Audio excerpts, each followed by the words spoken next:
on the fifth day of World Mental Health Week. We had a very special, unique guest speaker with us, Honorable Dr. Challa Krishnaveer Abhishek, sir, a senior soft skills faculty and a motivational coach. And today he is going to enlighten us on a very relevant and important topic of today's time, that is mental well-being in digital space. So, not taking too much time, now I would like to request our honorable guest to kindly proceed today's session. Sir, please. Sure. Thank you. Thank you so much for the wonderful introduction and thank you for the opportunity. So, I'm Dr. Challa Krishnaveer Abhishek.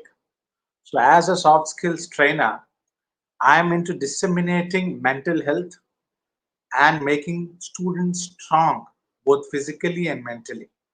So, that's my goal since last 10 years. That's what I've been doing. At the same time, I understand that now we are living in a virtual world.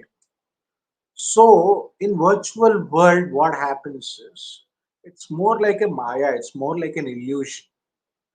And it's very important that we become cautious and we are uh, conscious. We have our conscience well balanced when we are in the digital space because that is very, very important. So virtual world, unlike real world, has a lot of facets. And sometimes it's overwhelming for all of us to adjust to the virtual world. So, what I suggest is to take a practical approach on understanding virtual world and approaching it. So, for adults, virtual world might be very easy, but for youngsters, because they're very sensitive, it might be a challenge because virtual world has many pros and has many cons. So there are negatives and positives. So but we have to capitalize on the positives and try to reduce the negatives. So definitely, the virtual world has given us a lot of opportunities to connect. So for example, even this live stream that is happening is through virtual world. You're able to hear me through virtual world. So through virtual space, through digital space. So definitely we are indebted and we owe a lot to virtual space, provided we use it in the right way, in the right manner. So that is very, very important because nowadays youngsters are spending 90% of their time in virtuals and digital space in social media. So that is very, very important. So they are spending time on Instagram, on Facebook, on YouTube, and different other platforms. No, and they're busy scrolling all the videos, all the reels, making reels, viewing reels. So they are spending a lot of time there. So it's very important for us to educate and empower youth and youngsters on how they can approach virtual world and digital space and how they can protect their mental well-being because at the end of the day it's all about instant gratification, it's all about happiness. So virtual world gives a lot of instant gratifications, but at the same time, there is a problem for us to overdo things. When we overdo things, what happens is the connections in the real world, they get disconnected. That's the problem. So we are celebrating Devi Navaratri. So Devi Navaratri, there is one asura called Raktabija. So Raktabija, when Devi tried to annihilate him, when a drop of blood falls on the earth, another Raktabija pops out. So Raktabija is like our thoughts. You get a lot of thoughts. And Devi tries to annihilate all the negative thoughts that you're getting. So the negative thoughts that you have is symbolized by Raktabija. Similarly, all the asuras we have in our Hindu pantheon, Krodhasura, Lobhasura, Mohasura, they're all are negative qualities. So Devi annihilates them and sees to it that we are happy. So there are two types of happiness. One is temporary happiness which you get through gaining something in some place or some situation. But there is something called permanent happiness. So a permanent happiness is a place where you are always happy irrespective of the situation. It's always, even if you fail, it's a first attempt in learning for you. It's always an experience. Everything is an experience. So that is very, very important. So now let's delve into the negative points, the cons of digital space. So let me start with the comparison trap. So for example, you are on Instagram, and then your friends are posting about their new car, whether they've gone abroad. They're posting pics in the US, pics in the Paris, pics in Australia, and you're here in India, in a village, in a remote village, doing nothing. So what happens is you start comparing yourself. They're leading a great life, and you are doing nothing in your village. So that is a very big problem. Instagram life cannot be compared, or Facebook life or YouTube life cannot be compared to your life, because sometimes they fake it to make it. It's all, sometimes you have to fake. So most of the profiles, most of the postings are fake. Though they might have gone to that place and taken a pic, but it doesn't mean that they're happy. They're doing it for attention. They seek attention, and you're giving them that attention. Okay, give them that attention. It should motivate you to go abroad and take the pick, similar pick, but it should not demotivate you. So that is very, very important. So use these posts like a motivation, but don't use them to demoral you, to decrease your self-esteem. So that is very, very, don't see to it that anything that you watch on virtual world always boost your confidence. That is very, very important. Okay. And then cyberbullying, this is a very big problem. So there are a lot of people in social media. If you see, there's a lot of negativity, a lot of hatred. Everybody is commenting, everybody are keyboard warriors. They sit behind the computers, and they chat, they can type easily, because face to face it's very difficult to confront. But on using a keyboard, just typing few messages, you can easily bully anyone. You can talk negative about anyone. So people have uh, venting out their frustrations using social media. So, and some people are getting bullied. I know many of my students who have started their YouTube channels, and because of negative comments, because of personal targets, they have to remove their channels because they're not able to bear that negativity. But some people view it in a positive sense, because they believe that any sort of publicity, be it positive or negative, is a publicity. So, and then fear of missing out. So it's like, uh, there are a lot of happenings, current affairs, there are a lot of happenings around us. So sometimes, you want to cover everything in your social media. Like in YouTube, you want to talk about all the issues. In Facebook, you want to post about everything. So this is a very big mess that you are getting stuck into. So don't think about covering everything. Cover some things that are important to you, that you feel are important. Don't follow something. Don't follow someone. Don't follow a trend. You have to set a trend. That is very, very important. And sleep problems. Most of the youngsters, even oldsters, what they're doing is they're using mobile phones while sleeping.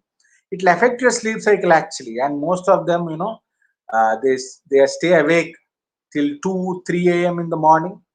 They sleep late, they wake up late. The schedule in the real world is completely chaotic, demolished, because of the virtual world, because of the addiction to virtual world. So virtual world, like alcohol, like cigarette, like energy drink, virtual world is also an addiction. And then body image issues. Sometimes you see that in YouTube or Facebook or Insta, they're posting their physique, posting, some people are doing gymming, and they have six pack abs, this that, and you see that you have a pot belly and that. See, one thing is, you have to accept who you are. There are many people, you take the most famous people in the world, they're not fit. They don't have six packs, but they're still successful. That is very, very important. It's the mindset, it's not the body, it's the mind that has to be toned. Body can be toned so that you can have a good health, have some well-being, physical well-being, but also mental health is most important. So similarly, information overload. Sometimes you scroll through a lot of videos, you read a lot of blogs, you read a lot of content, you go through a lot of websites. Sometimes you get a lot of information that it becomes a very big headache for you. So don't take too much of information. Choose the information that you want. So similarly, people who spend a lot of time on social media, they neglect their real life relationships. So you are completely on cell phone. You don't talk to your parents. You don't talk to your friends. You don't talk to your siblings. You don't talk to your spouse. You're only on phone. You're only on internet. So you are neglecting the real life relationships. And then trolling and hate speech. There's a lot of trolling, a lot of fake news. There's a lot of fake news that's being spread and all that's being disseminated and cascaded.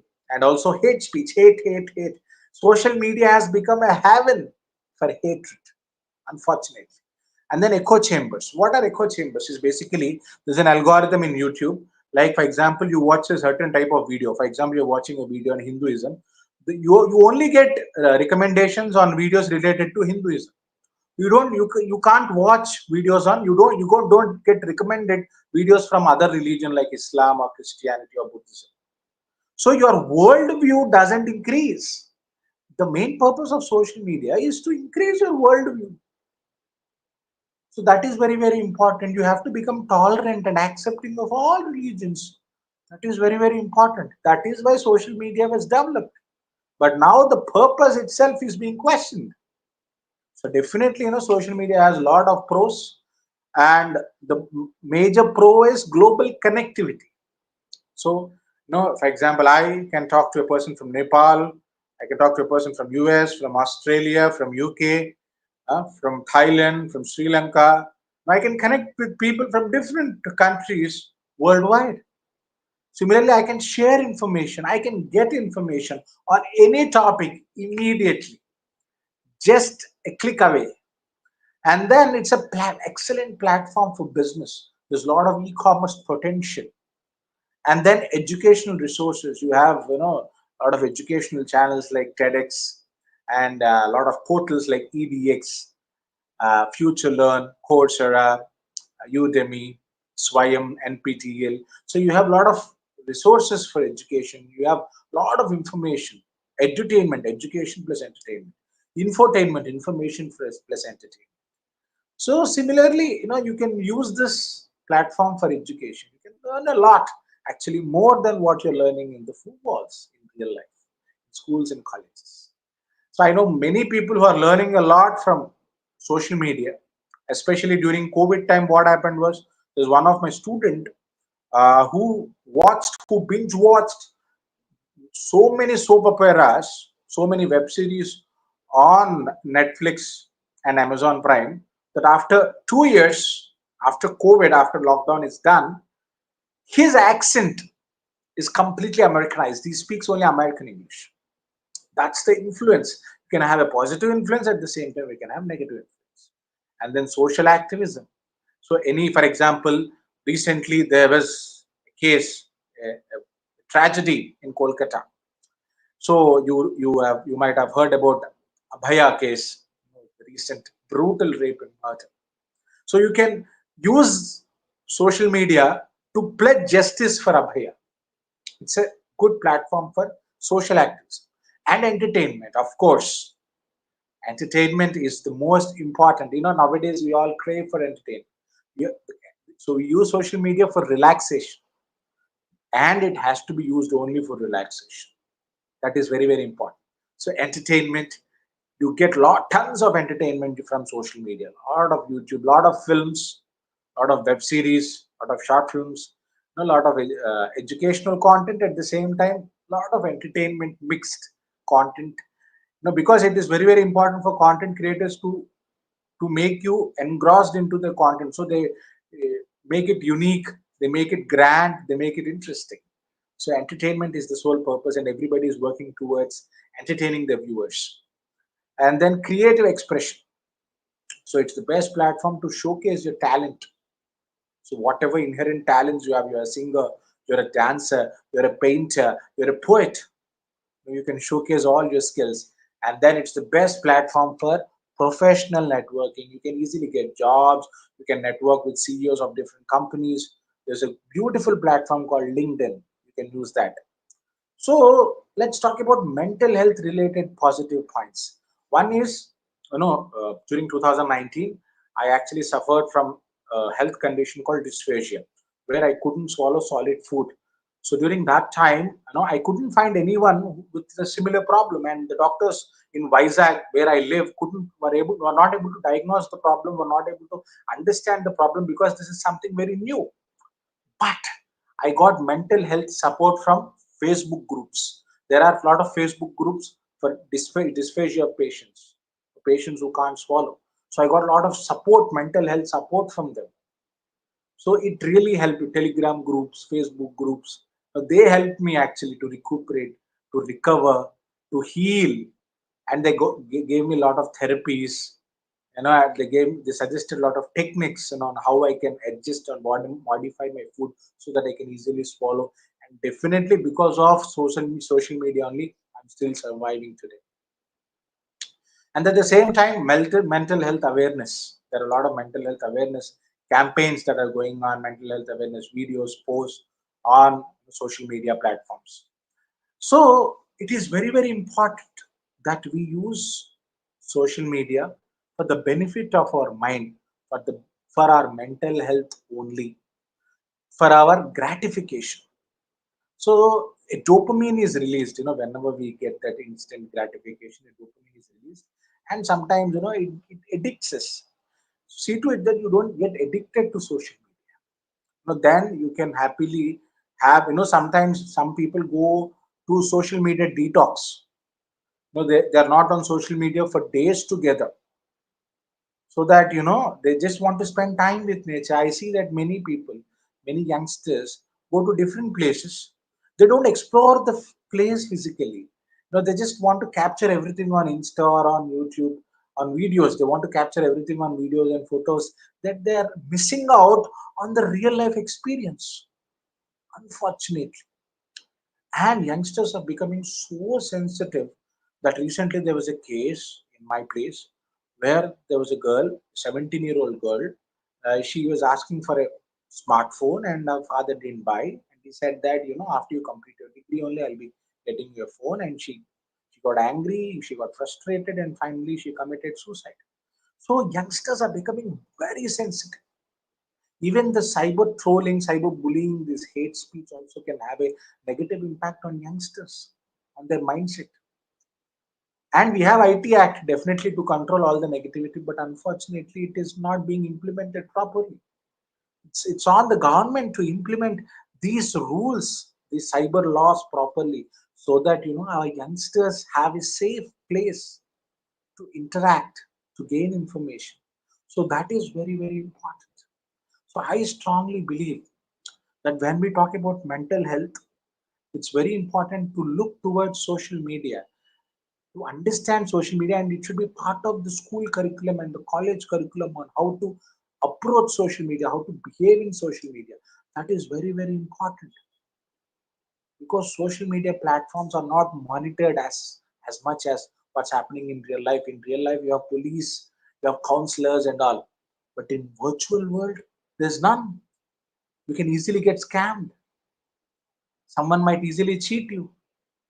So there are a lot of negatives, but it is very, very important that we need a guru, we need a guide, so that we can traverse this virtual world beautifully.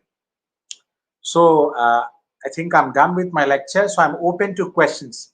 So any questions, I'm ready to answer. Thank you so much, sir, for such a important and insightful session. And it is very much needed nowadays. Question from my side is, it is easily visible, and even after the lockdown, the problems arises in abundance. in a large numbers. So, in your opinion, what advice or the suggestions to the parents, especially because we are seeing, especially the teen or the children having low age group, they are addicting through these kind of digital technologies more. So, what is your advice or suggestion, especially to the parents, for avoiding these kinds of addiction? Yes, when I was a kid, so my main source of entertainment was TV, was radio, and was newspaper. I used to read newspapers, I used to read magazines.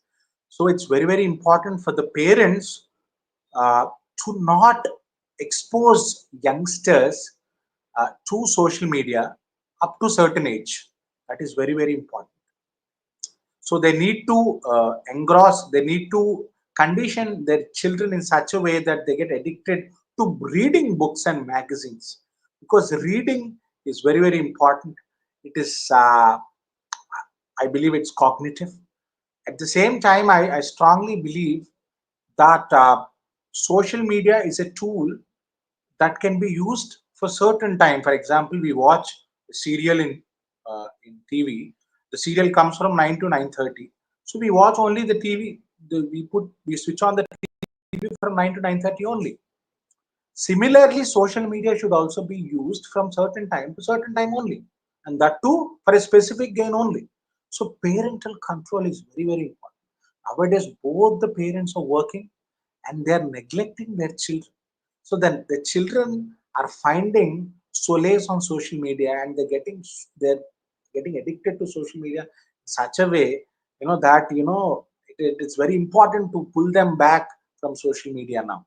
So definitely books, magazines, radio, television, they all can play a major role. And also it's very important that schools also take certain initiative where the students are exposed to real life activities. Now, nowadays, I see that children are very obese. Why they're obese? Because they're in front of laptop, they're in front of cell phone all day. They're not doing any physical exercise.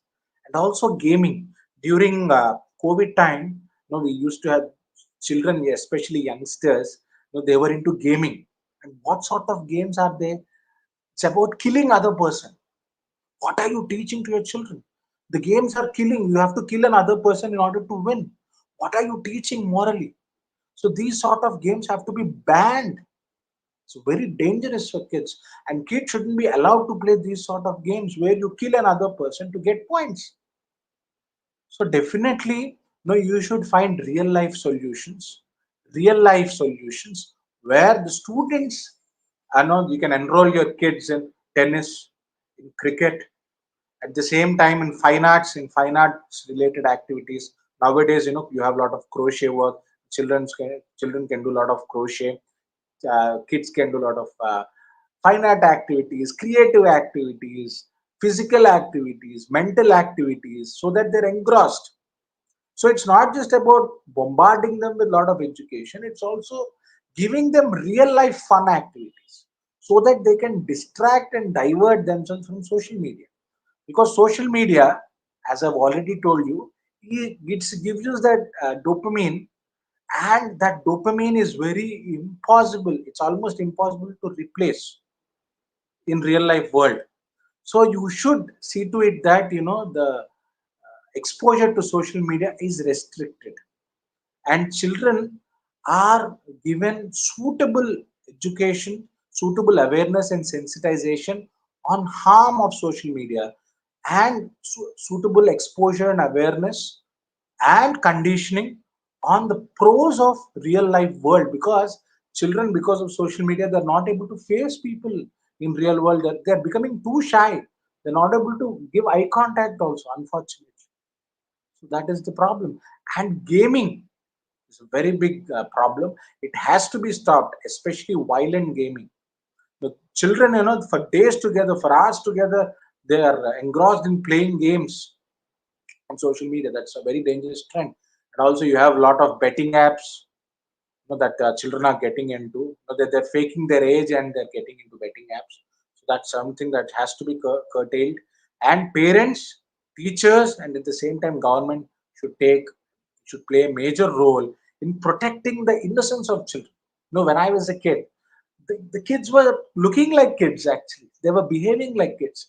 Nowadays, you talk to a 5-year-old or a 6-year-old person, they behave like adults. What happened to their innocence? Social media stole their innocence. Yes. Yes, you mentioned very well. A joint effort is needed from every sector of the society to overcome and to reduce these kinds of problems. You see, now we are also listening that the mobile de-addiction centers are opening in India also and Yes, in a various lot of places. de-addiction centers that have been opening. No, we used to have rehab for people who got addicted to drugs, or people who got addicted to alcohol, or people who got addicted to energy drinks and all. Now we have rehab centers for people who got addicted to social media. Unfortunately, but definitely it's a blessing in disguise. See, when I was a kid, we didn't need any counselors because our grandparents were our counselors. We used to live in joint families. Now nuclear families, mother goes to office, father goes to office, the child is left with phone. So there are no counselors. No, our family was our counselor. Our friends were our counselors. Our relatives were our counselors. But now, because of nuclear families, we have to depend on a professional counselor. So Very true, very true. definitely the And role of a counselor is very important now. yes, it's our culture. Our Indian culture has so many scientific and evidence things which can shape the psychological health as well as the development of the mind, human mind, and shape it in a better ways. So True. my next question is also related to it and more emphasize on the mental health professionals. As you mentioned, sir, that the few terms like the cyber bullying or the cyber crime, or we can say the cyber attacks, it is in the other way. But when we talk in the perspective of psychology, there is also an emerging field of the cyber psychology. You heard, and in India also it is now emerging and various universities are starting few courses also certificate or the diploma in the cyber psychology. So I want to ask you that there is a important need especially of the cyber psychologist or the counselor, or we can say combinedly mental health professionals. So what is your suggestion as per your experience to the mental health professionals to deal with these kind of cases, because it is rising now in a very large number? So what is the responsibility of a mental health professional or a cyber psychologist in today's time, and how they should try to work in that field to overcome these issues? Yes. So basically, when we talk about a psychologist, is the one who motivates us, who understands us, who gives us psychological therapy, be it CBT or any therapy, so that we can come out of our pain, grief, or sorrow that we are in. At the same time, cyber psychologist, uh, I believe that as you rightly pointed out, the world needs cyber psychologists, because the world is completely, when we talk about the world is cyber world. The world we are currently living in is cyber world. So we need cyber psychologists who understand social media, who understand the nuances of cyber world, and at the same time give counseling to students, give counseling to students from school students or college students, or to even adults also, and on how they can approach or face a cyber threat or a cyber bully, or how they can approach, for example, if they're creating a social media account, what are the precautions, or if they have faced something, some bullying in social media, Facebook or on Instagram or on YouTube, now how they can recuperate, or how they can understand it, how they can assimilate it. So it is very important, because you can't control negativity on social media or on YouTube. It's very important. It's very difficult because the algorithm has to develop. So it will take a lot of time. And on the cyber policing, no, it is not it's not effective enough to protect us. So at that time, cyber psychologists are the cyber police.